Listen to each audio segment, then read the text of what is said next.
bien? Estamos nuevamente en Claudia junto a vos por FM Radio Symphony 91.3. El teléfono al que nos pueden llamar si quieren hablar con nuestra invitada de honor de hoy es 4732-1122, opción 1, o nos puede mandar un WhatsApp o un mensaje de texto al 15 44 26 73 91. Y bueno, y está finalmente junto a nosotros Fabiana Fondevila. Hola Fabiana. Hola Claudia. Estamos contentísimos de tenerte. Les comento de que Fabiana es escritora e investigadora de las tradiciones de sabiduría y facilitadora de talleres de autoconocimiento y de revinculación con la naturaleza. ¿Ves lo que te decía, Frank, que esto va con nosotros? Perfecto. Y el tema de hoy, el principal, pero vamos a abarcar un montón de temas, será la pasión, cómo reconectarnos con la pasión por la vida, que nos falta bastante, ¿no es cierto? Sí, yo siento que sí. ¿Qué es la pasión, Fabiana? A ver, ¿Y para cómo empezar ¿y cómo sí. incentiva en cada uno de nosotros en nuestra vida? Mira, habitualmente cuando se habla de la pasión, bueno, mucha gente lo asocia enseguida a la pasión romántica, el amor, el sexo, que sí. por supuesto es una corriente importante de lo que se llama pasión. Y después también están las pasiones individuales, ¿no? Mi pasión por el cine, mi pasión por la naturaleza, pero todas ellas finalmente lo que hacen es conectarnos o despertarnos, o a la vez son un reflejo de nuestra pasión por la vida. Uh-huh. En realidad es eso, es una energía, una pulsación que nos llama a salir de nosotros mismos y a ir en busca de algo.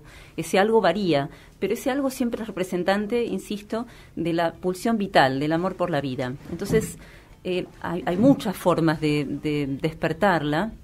Me parece que es importante saber que siempre que uno está sintiéndose medio desapasionado, medio totalmente, y es bastante común, sí, últimamente. Hay como una anestesia. De hecho, el otro día le comentaba a alguien que toda esta serie de películas que se pusieron tan de moda de los zombies, ¿se acuerdan? En una época. Sí.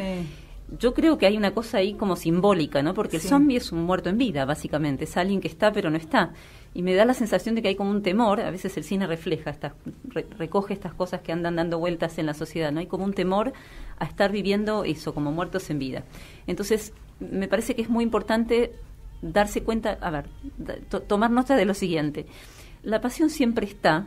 Uno puede estar adormecido o puede haber distintas razones, a veces el entorno, a veces es algo más propio, pero siempre es importante pescar como si uno le siguiera un poco la cola al cometa, ¿no? Al barrilete. ¿Por dónde se escabulló? ¿Dónde fue la última vez? A veces pasa que uno está muy conectado durante una época con un tipo de pasión, con un trabajo, con una vocación, y algo pasa que eso va mutando, ¿no? Y de repente desaparece ese interés que había en esa vocación puntual, y la gente siente que hay como un temor a quedar como perdidos en la anestesia, en la nada.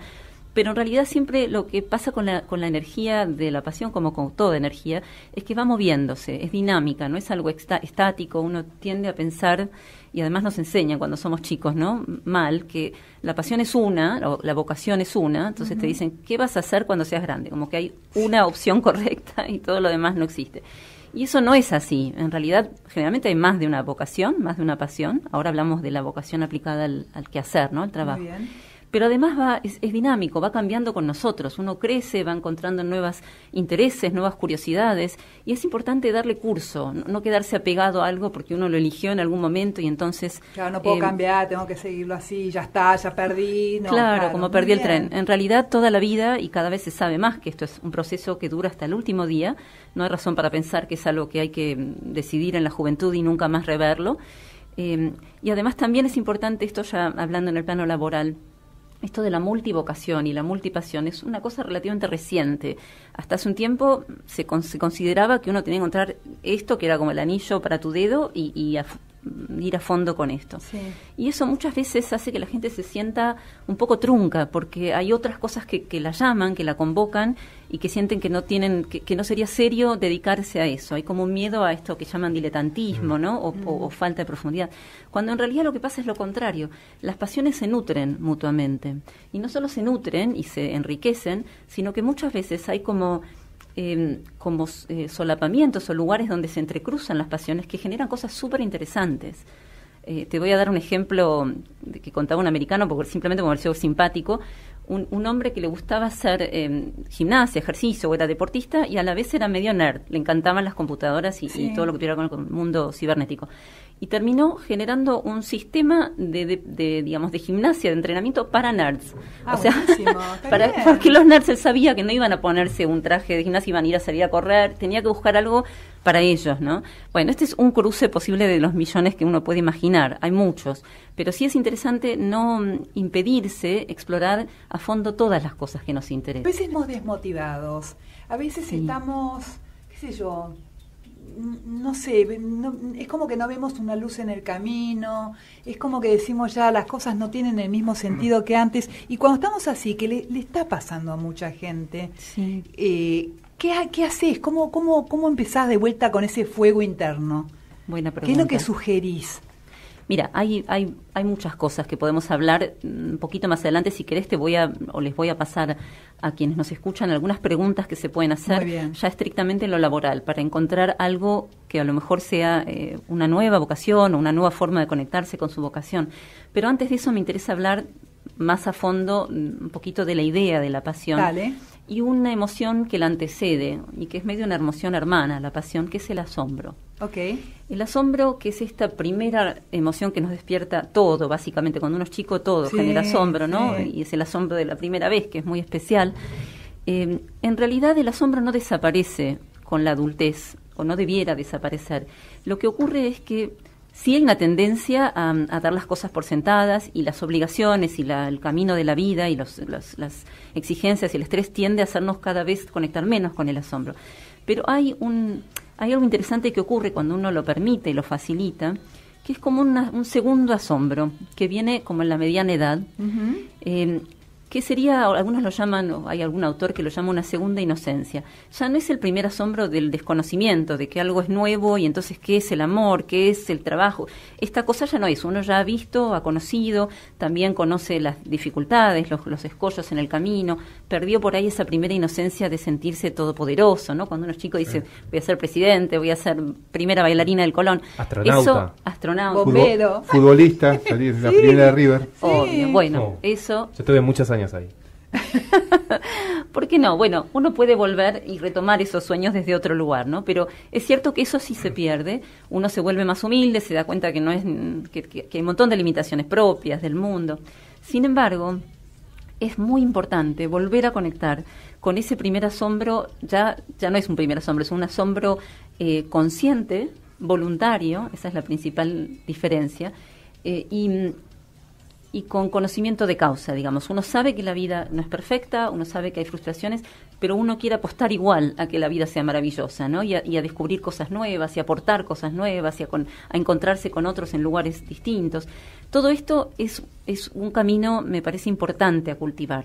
¿Y cómo se hace? Bueno, no hay, como en todas las cosas importantes, no hay fórmulas, pero sí hay, cada uno, con lo que sabe de sí mismo, tiene que poder ir encontrando cuáles son los caminos que facilitan para él o ella, ¿no? Privilegiados. Por ejemplo, para mí la naturaleza es así un camino de ida donde me sumerjo y a mí me gustan mucho, por ejemplo, las plantas medicinales silvestres, ¿no? Los yuyitos de la vereda.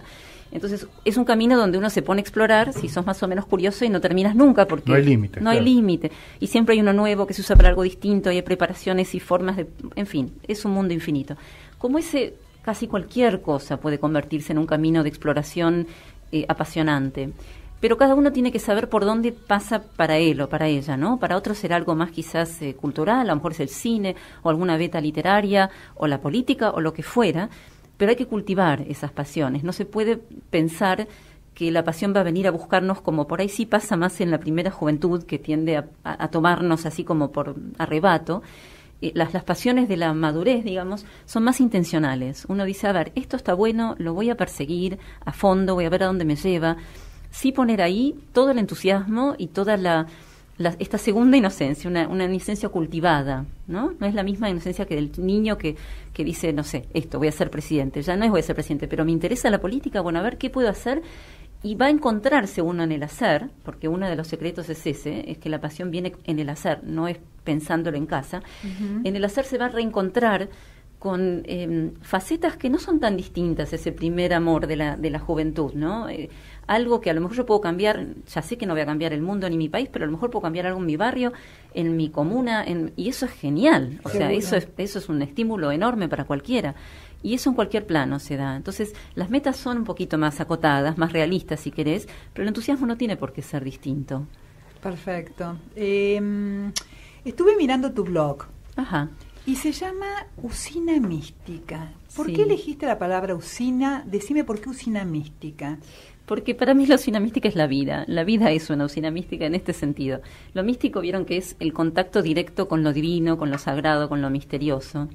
Y será porque soy una asombrosa empedernida, pero a mí todo el tiempo la vida me genera esos momentos. Uh-huh. Y creo que en realidad a todos nos los generan. No siempre nos damos cuenta de que es eso lo que está pasando, pero en realidad hay montones de situaciones muy pequeñitas cada día, y algunas no tan pequeñitas, que generan momentos de mucha conexión, de mucha vitalidad.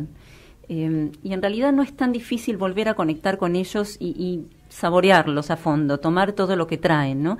El tema es no tomar las cosas por sentado, el tema es volver un poquito más a la presencia, volver a una emoción que es clave en todo esto, que no mencioné hasta ahora, que es la gratitud. La gratitud, que es esta emoción que parece como una obviedad, y sin embargo no todos la cultivamos lo necesario, me parece. Siempre hay un algo más que uno puede agradecer.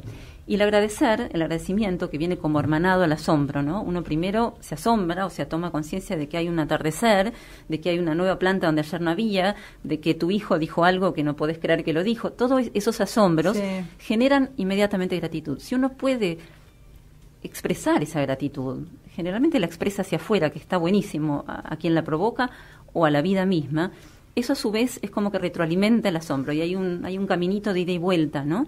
Entregarse a estas emociones las hace crecer. Eso es otro secreto. Uno no tiene que esperar a descubrirlas en algún lado. Las cultivás. Hay un monje vietnamita, Thich Nhat Hanh, viejito, que dice algo así como, no sé si el secreto no es la fe, es la práctica. Claro. O sea, uno llega por la práctica, ejerce la gratitud y se siente cada día más agradecido. Es tan sencillo como eso. Y un personaje que quizás conozcas porque estuvo de visita hace un año, el hermano David. ¿Lo conocen? Steindl Rast. Sí, yo lo conozco. ¿Lo viste? Brother David. Brother David, exactamente. Ok, claro. Okay. Sí, que Virginia habla tanto de él, sí, claro. Tal cual. Bueno, que se dedica muy especialmente a enseñar la gratitud. Y él lo que dice, una de las formas en que resume todo el asunto es, la gente piensa, todos pensamos a veces en algún momento, que las personas dichosas o que les va muy bien son agradecidas. En realidad es al revés la ecuación. Las personas agradecidas son más dichosas. Uno puede tener todo y si no lo puede reconocer y hacer lo propio y disfrutarlo, no pasa nada. Pero uno puede tener muy poquito y valorar un montón ese poquito que tiene. Entonces la gratitud es una emoción bien importante de cultivar. Bueno, y en tu blog, La Usina Mística, que les recomiendo que entren, después les voy a dar los datos, vos ponés manifiesto. ¿Qué quiere decir con manifiesto? Le das mucha importancia. ¿Por qué no le decís a los oyentes y a Néstor y a... pues yo ya lo leí, lo del manifiesto, por favor? ¿Qué es un manifiesto? En realidad no era tan importante la palabra como el concepto. Sí, bueno, por eso, el concepto. Los conceptos que vierto ahí, que es una especie de resumen, es como una especie de credo. Yo no soy religiosa, no pertenezco a ningún credo particular, pero sí tengo mi credo personal y está un poco expresado ahí. No lo traje para leérselos, pero es un resumen de principios que hacen a la forma de vivir que a mí me interesa cultivar y transmitir en mis talleres, en todo lo que escribo. Yo tengo la primera parte. Qué linda. Bueno, sí, en realidad es que me gustaría que lo vean entero, porque tiene como un sentido global, pero habla del asombro, habla de la gratitud, habla del pelear por la justicia, habla de jugarse por todas aquellas cosas que nos parecen importantes. Como jugarse por los valores de uno mismo. Sí. ¿A eso se refiere? Exactamente, cultivarlos. Sí. El blog vendría a ser, ponés en Google Usina Mística y La Usina Mística. Ya lo puse, yo lo puse y sale ya. Sí. Es automático. Sí, muy bien. Vos estás en todas. 4 puertas a la alegría. Ese es un taller, es el último taller. Muy bien, esto como de costumbre. No, para entrar al blog de Fabiana, lo pueden hacer entrando a No, perdón. Sí. Bueno, lo que pasa es que ya no. En Ya no va se más. usa más. Sí. La usina mística, todo junto, WordPress. Después les digo .com. Y tenemos una llamada, así que... No. Ah, muy bien. Pero Ok, en Google gracias. solamente ponemos la usina mística y Sí. aparece automáticamente. Después buscamos por dónde entrar. Pero acá, Sí. después lo buscamos, anuncios, está todo. Perfecto, sí, ahí van a encontrar, en realidad los recomiendo, pueden ver el manifiesto, que para mí sería un placer porque ahí está todo resumido, pero sobre todo que lean la solapita que dice artículos, porque ahí Artículos. está, ahí está Exacto, todo lo tenés. que he escrito en ese espacio, alguna entrevista y demás. Pero si querés te cuento esto que te había anticipado, que es cómo uno puede repensar lo laboral para ir buscando estos espacios de mayor vitalidad. Porque o las personas que ya se jubilan, por ejemplo. También para ellas podés. Absolutamente. A ver. Mira, una de las formas que lo trabajo en mis talleres, además de hacer visualizaciones, muchas veces empezamos, esto no lo podemos hacer ahora, pero sí lo cuento porque lo pueden hacer en sus casas, rememorando, a veces lo hago con una meditación guiada, pero la verdad es que cualquiera se podría sentar y invocarlo, rememorando placeres de la infancia. Muy importante esto, de la infancia. En realidad puede ser en cualquier momento, pero yo siempre sugiero alrededor de los 10 años, 10, 11, 12, que es donde empiezan a manifestarse como algunos gustos muy personales, más allá de los heredados, de los impulsados, ¿no?, por los padres. De hecho, Jung cuenta que cuando él se puso, un momento de su vida muy clave, el psiquiatra suizo Jung, ¿no?, el creador de la psicología profunda, cuando él en un momento se dio cuenta que no sabía, él lo dijo así, cuál era el mito que estaba viviendo y se propuso descubrirlo, se puso primero a jugar con piedritas porque se acordó qué es lo que le fascinaba hacer cuando era chico y era construir casitas y castillos con piedritas. Se puso a hacer eso y terminó jugando con piedrotas y armándose una casa que la construyó él y fue el recinto donde donde escribió la parte más importante de su obra, o sea que fue un camino directo a reconectar con la pasión perdida. Esa es una vertiente, ¿no? Volver atrás, recordar quién era, cómo era yo, qué me dicen de cómo era, en qué pasaba mi tiempo, estaba mucho afuera, estaba con los bichitos, estaba leyendo, escribía, fantaseaba, todo pueden ser pistas. Pero si no tenías una infancia feliz y entonces tratas de no recordarla. Eso suele ser un problema muchas veces, pero casi siempre, por lo menos en las meditaciones guiadas, se encuentra. Aparece una instancia feliz, aunque sea una excepción, aunque sea un momento en que se iban de la casa a algún lado, siempre la imaginación, que es una faceta muy muy rica y muy creativa del inconsciente, encuentra la manera, ¿sabes?, de darle curso a esta pasión por la vida, porque el impulso vital es muy fuerte. Hace falta mucho para poder realmente sojuzgarlo. Siempre, como los yuyos de la vereda, encuentra dónde salir. Entonces, eso aparece. Y otro camino que me parece que es nutricio es hacerse algunas preguntas. Sintetizo y digo algunas nomás. Una es, ¿qué estás haciendo? ¿Qué te encontrás haciendo cuando te olvidás de cómo te llamás? ¿Vieron esos momentos de compenetración donde ni te acordás de qué hora es, no te acordás qué tenías que hacer al día siguiente? Nada, estás metido. Bueno, ¿qué estabas haciendo en esos momentos? ¿Qué situaciones te llevan a este estado que los psicólogos americanos bautizaron fluir, que significa, bueno, tiene todas unas características, pero lo importante es que son momentos de compenetración y de mucha conexión consigo mismo. Esa es una pregunta. Otra es, ¿qué emociones te gustaría sentir con lo que sea que decidas hacer? ¿Te interesa sentirte amado, reconocido, poderoso? Hay un montón de cosas, brillante. Y ahí un poquito ir viendo cuáles actividades te lo generan, porque hay también un concepto a veces un poquito errado. Por ejemplo, alguien que le interesa sentirse reconocido puede pensar que necesita estar en un escenario hablándole a cientos de personas. Y a lo mejor sentirse reconocido es en un cafecito estar hablando y que hayan 5 personas escuchándolo atentamente y disfrutando de la poesía que lee o la canción que toca. O sea que lo que importaba era la emoción, no era dónde ni cómo conseguirla, sino algo que te genere esa emoción. Total. Entonces, ese es otro camino, me parece. No buscar la gran cosa, a veces las pequeñitas que nos perdemos son los que más nos nutren, ¿no? Tal cual, pero sobre todo, más que buscar qué es lo que tengo que hacer, es cómo me quiero sentir, qué quiero experimentar. Porque si uno, por ejemplo, doy un ejemplo bastante clásico, yo que me gusta escribir, ¿no? A veces la gente tiene la fantasía de ser un escritor, pero no toma en cuenta que para escribir hay que estar solo en un escritorio. Claro. Y hay mucha gente que esa experiencia no le va. Cuando se pone a hacerla dice, pero yo me aburro, me angustio, ¿no? Entonces, en realidad no es tanto qué hago, sino qué tengo ganas de sentir. Tengo ganas de estar en contacto con gente, búscate cosas, no sé, por ahí se está charlando con gente en la plaza, pensando en gente jubilada, ¿no? Sí. Más que voy a escribir la gran novela, porque la gran novela me va a llevar meses y meses de mucha soledad. Ese es otro camino, ¿no? Y otra pregunta que me parece que está buena es, primero hago una pequeña distinción. Hay, para cualquier cosa que hacemos, factores, digamos, motivaciones internas o externas, ¿no? Las externas serían la plata que te pueden pagar, el reconocimiento, el poder, eventualmente, la fama, qué sé yo. Y las internas son el placer, el crecimiento personal, la conexión, el servicio. Todas esas cosas, ¿no? Entonces, la pregunta que puede ser útil es, ¿qué haría yo de no haber ninguna motivación externa? ¿Qué haría yo igual, digamos, si no me pagan, no me reconocen, no me dan nada a cambio? ¿Qué tengo que hacer igual? Esa es otra buena pregunta para hacerse. Muy buena, muy buena pregunta. Eso lleva a buenos lugares, porque cuando uno dice, bueno, esto lo tengo que hacer igual, ahí hay una pasión, claramente, y una pasión que merece ser cultivada, merece aire. Las pasiones son, la pasión en sí, ahora hablemos de la pasión como cualidad, es una emoción contagiosa, es importante saberlo, porque los padres, los que tenemos hijos, los hijos se contagian no de la pasión exactamente del padre, sino de padres apasionados. En general es raro que un padre apasionado tenga un hijo desmotivado. Entonces es importante para los padres saber que es contagiosa, así como es contagiosa la apatía, ¿no? Lo contrario.